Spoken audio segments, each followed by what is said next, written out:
Part 1. First, you have some time to look at questions 1 to 6.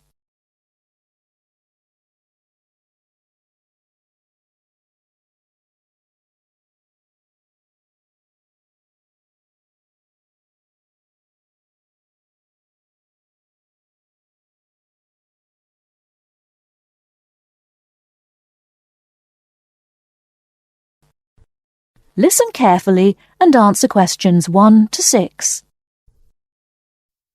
Good morning, Santon Sports Club. Oh, hello. I spoke to one of your colleagues last week about becoming a member of your club, and I'd like to go ahead and join. If I can do it over the phone. Absolutely. I'll start by taking a few details, if I may. Of course. What's your name? It's Alex Coos. Can you spell your surname? It's C-O-O-Z-E. Lovely, I've got that. And are you a student or in employment? Employed. Thank you. And can I ask, what's your job? I'm a doctor. Right, thanks. Now, we don't need to get your full address at this stage, but could I just take your postcode? If I can remember it. I've only just moved. Oh, yes, it's GT1. Right. And then 2BN. Is that VN? No, BN. Sorry. Now, one last question in this section. Can I just ask how you heard about us? Was it from a friend? Actually, I read about the club in a newspaper. That's fine. Thank you very much.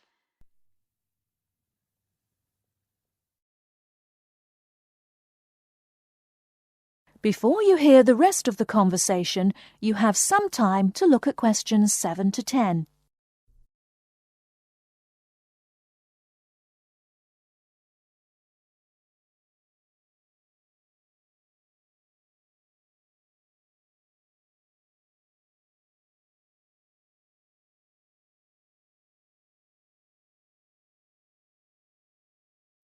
Now listen and answer questions 7 to 10.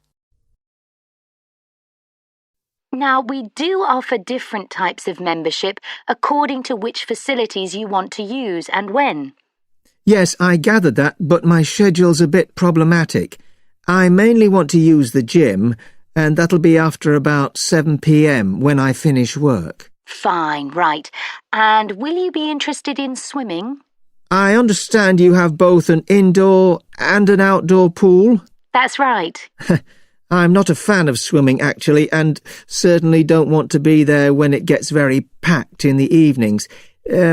I think I'd only want to use the outdoor one and during the day, when I can get a bit of sunbathing in. And when the children are at school, of course, so it's a bit quieter. A lot of our clients prefer that. I can imagine. And I might occasionally want to have a game of badminton. And I suppose I'd like to book courts on Saturdays and Sundays when I can organise a game with friends. Right. And would you be wanting to use our other club facilities, such as the sauna, steam room or tanning bed? They're open all day until 9 p.m. Well, I think I'd only want to use the steam room and probably after I've been doing heavy exercise. So, shall I put that down as evenings? Sorry, no, I'd probably only use it on Saturdays and the occasional Sunday, when I have more time to relax.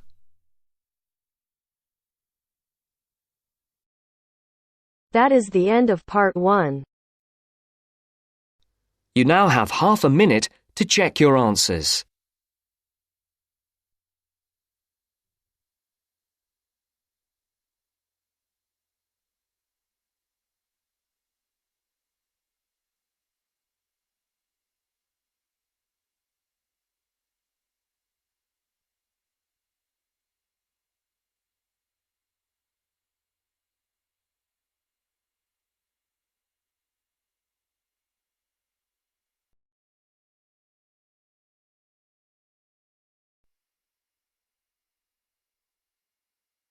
Now turns to part 2. Part 2. You will hear a discussion between two psychology students and their tutor. First, look at questions 11 to 14.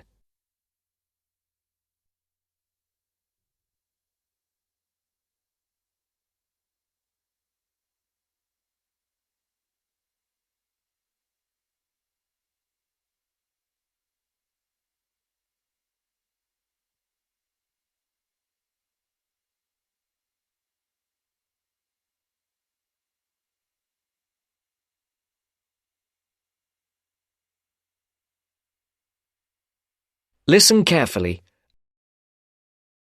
So, how did you find the lecture yesterday?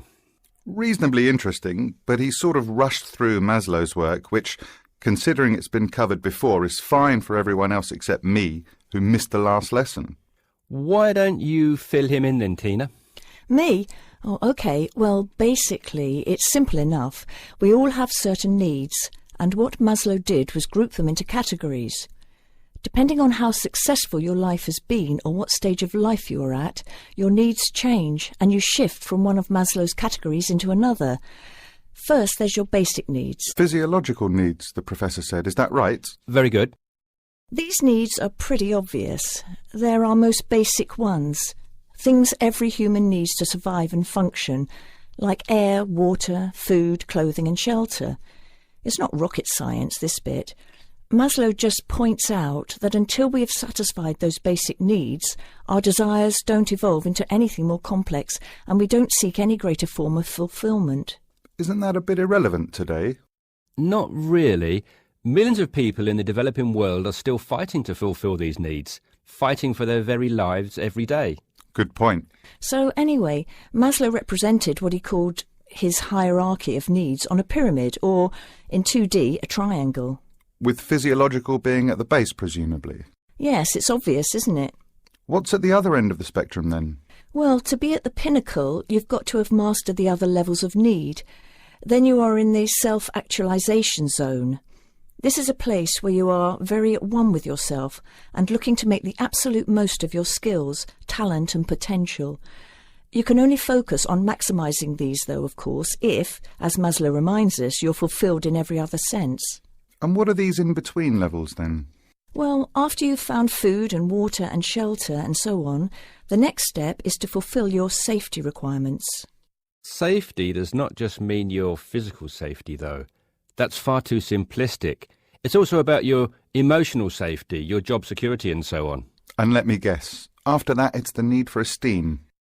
No, Maslow reasoned that after your physiological and safety needs are fulfilled, the next most urgent requirement is for friendship, intimacy, companionship and so on. You know, on an emotional level, building a family, having relationships, etc. Only then, after you have found a sense of belonging, does the need for esteem take precedence, he argues. Presumably that's the need to feel accepted and valued. Yes, but more on that later. Do you feel more comfortable now? Yes. Thank you both. Before the broadcast continues, look at questions 15 to 20.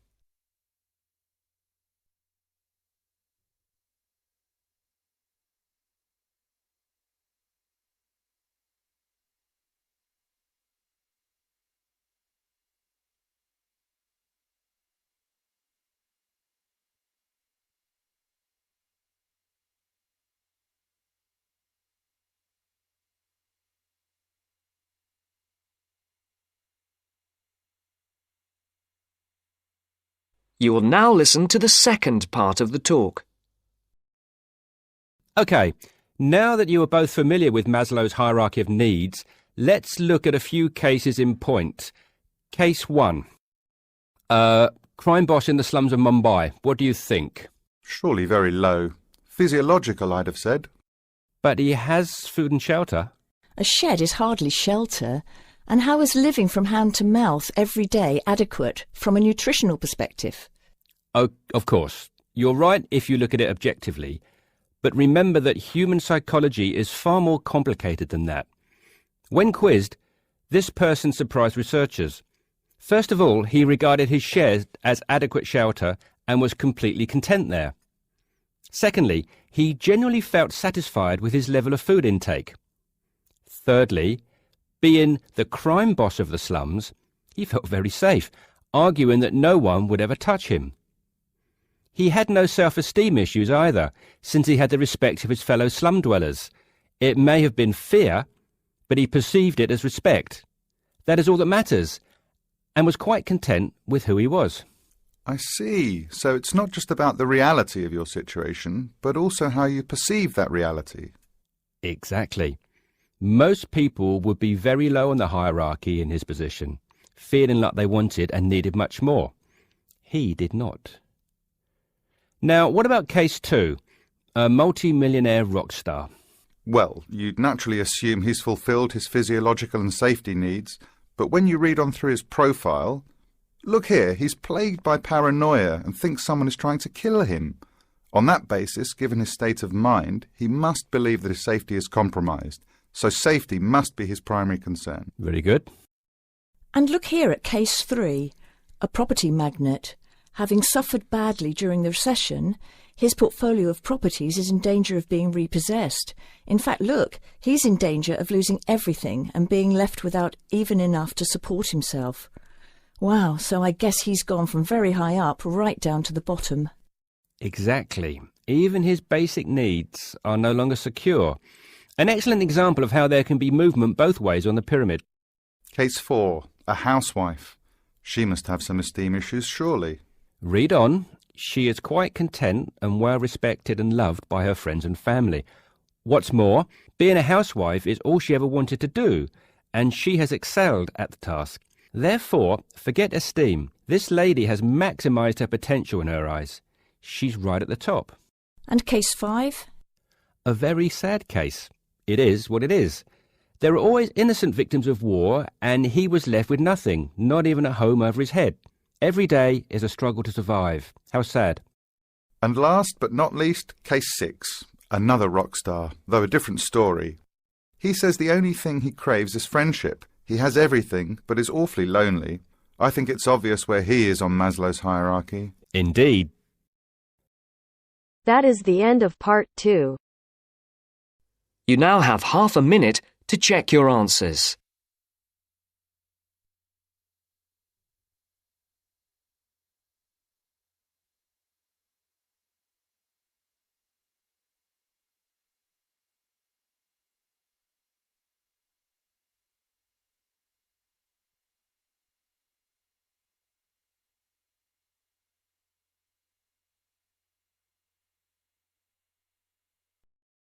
Now turns to part 3. Part 3. You will hear 2 students, Jenna and Marco, discussing a business studies project they have to do. You now have 15 seconds to read questions 21 to 24.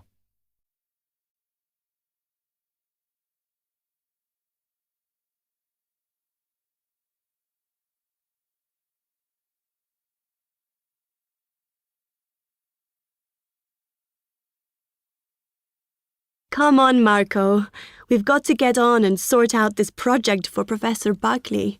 Hang on. I want to make sure we've got all the information. Now, where are we?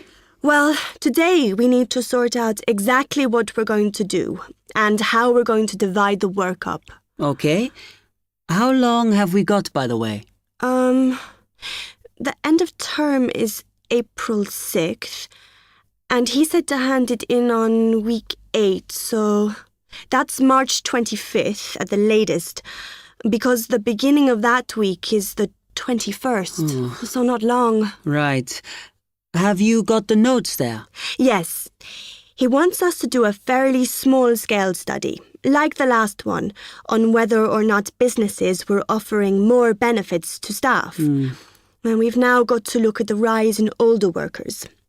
It should be fairly straightforward. Yeah, as long as we keep it small. Who's marking it? I don't know. Sometimes he gets the PhD students to mark it for him. Oh, actually, it just says here, a senior lecturer. I suppose it's too much for Professor Barclay to do them all. Yeah. Anyway, how are we going to go about this? Well, we have to decide how big we want it to be and who. Yeah, but I think we must sort out a timetable for the project. Otherwise, nothing will get done. Okay. Do you want to do that? All right. I'll do it as soon as we finish here. Before you hear the rest of the talk, you have some time to look at questions 25 to 30.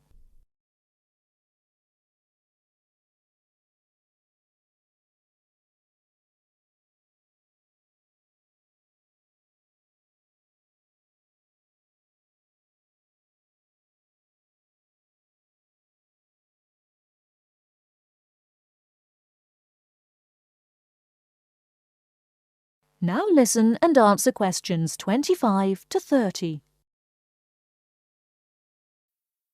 Okay.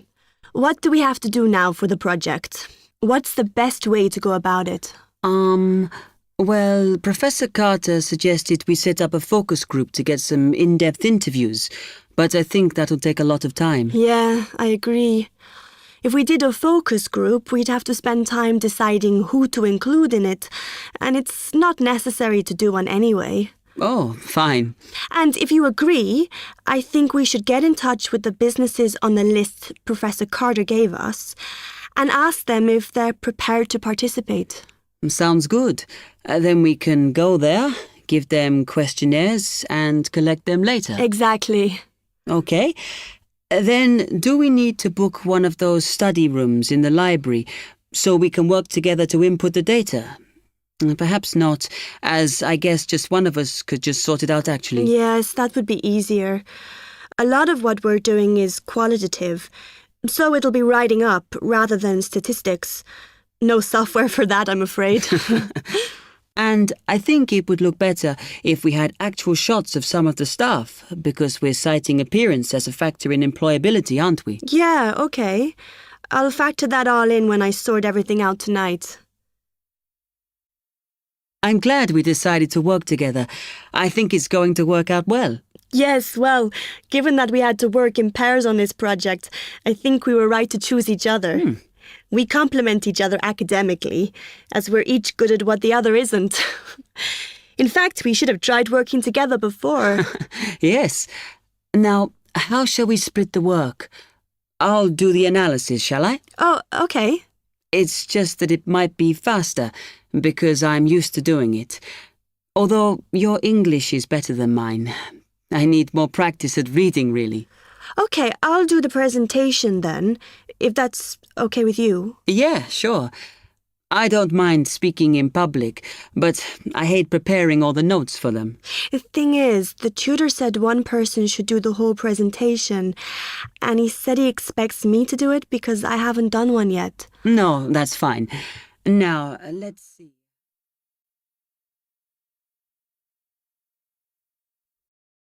That is the end of part 3. You now have half a minute to check your answers.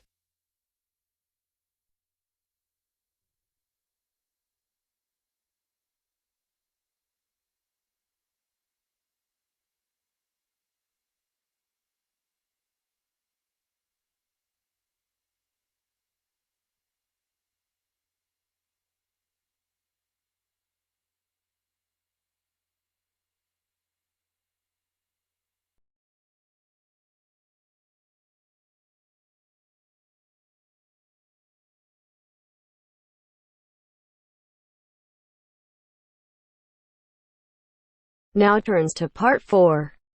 Part 4. This morning, I'd like to look at the whole issue of contemporary art. What it is, how do we interpret it, what are its uses, and does art, in effect, have any advantages or disadvantages for society? First, you have some time to look at questions 31 to 40.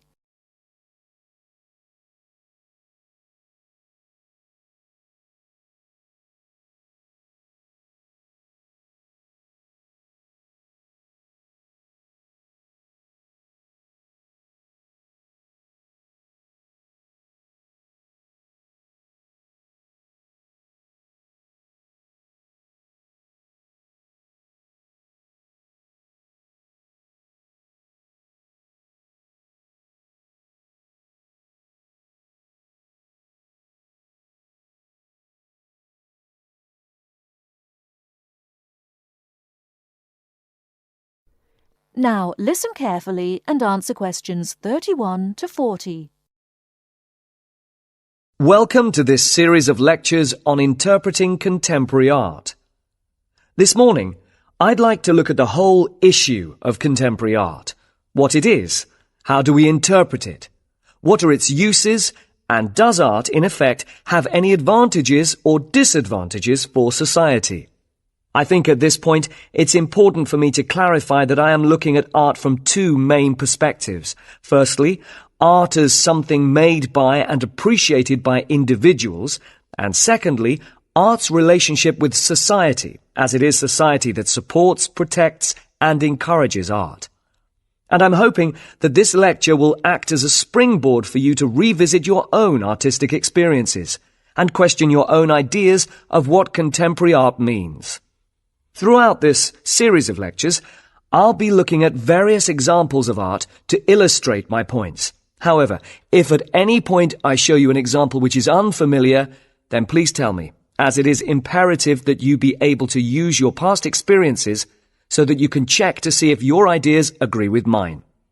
So if you have not seen a particular work of art before, then this will not work.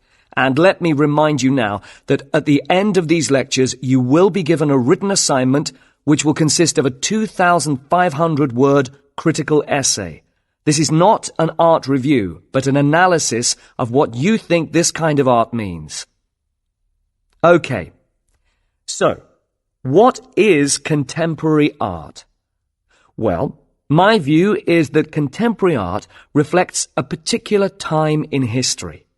In terms of Western civilization, this is the period that became known as the Renaissance, which began roughly in 1450.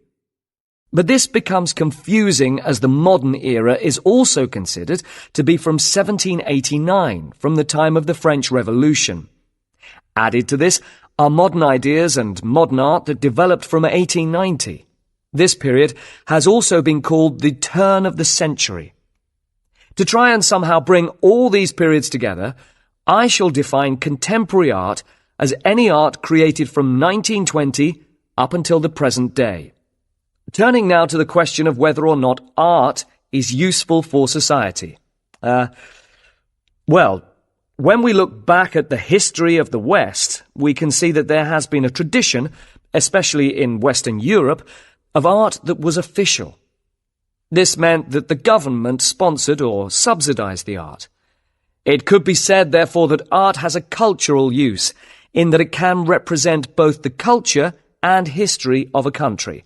And let's remember what I said earlier, that this is both the history and culture of a particular time. Now, the disadvantage of this kind of official art is that it tends to be academic.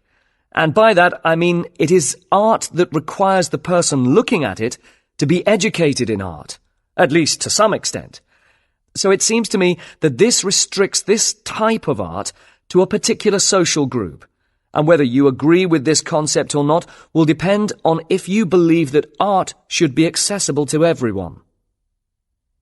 Of course, with the rapid developments in technology and advertising, the television, computer, and various forms of digital media, art has changed, and although there will always be a need for art to be subsidized by governments, we see today art forms that are surviving on individual subsidy. Sometimes this is through the support of wealthy patrons, such as businessmen or famous people, but it also operates on a more simple level. I refer here to the art that is done on walls and in streets, sometimes called amateur art. But it is the art of graffiti, and it is now accepted as an art form in itself. So here we come to what I see as another advantage for society, in that art is a means by which people can express their ideas, their feelings. Of course, in the case of graffiti, there is much debate as to whether the advantages outweigh the more negative side, which is when graffiti artists paint on public buildings. This creates unnecessary expense and also damages these buildings, which are meant for public use. We will be looking at some examples of this later on. Now, many critics of contemporary art have pointed to art that is often violent and even obscene. But I would like to suggest that such art is not meant to only shock us. It also has the element of exposure, so it can teach us about the violence in society. This then brings us to another advantage of art. It can raise awareness, help us see things in a different light. The disadvantage of this is that art can be dangerous. What I'm saying here is that if we accept that contemporary art has the power to influence our feelings and attitudes, then we have to accept that art can evoke negative feelings like anger as much as it can give us feelings of hope and peace. But art is, after all, about us, so it can be about our beliefs and our behaviour. And as human beings, we possess both positive and negative traits. I'd like to show you some slides now to illustrate what I've been talking about. That is the end of part 4. You now have half a minute to check your answers.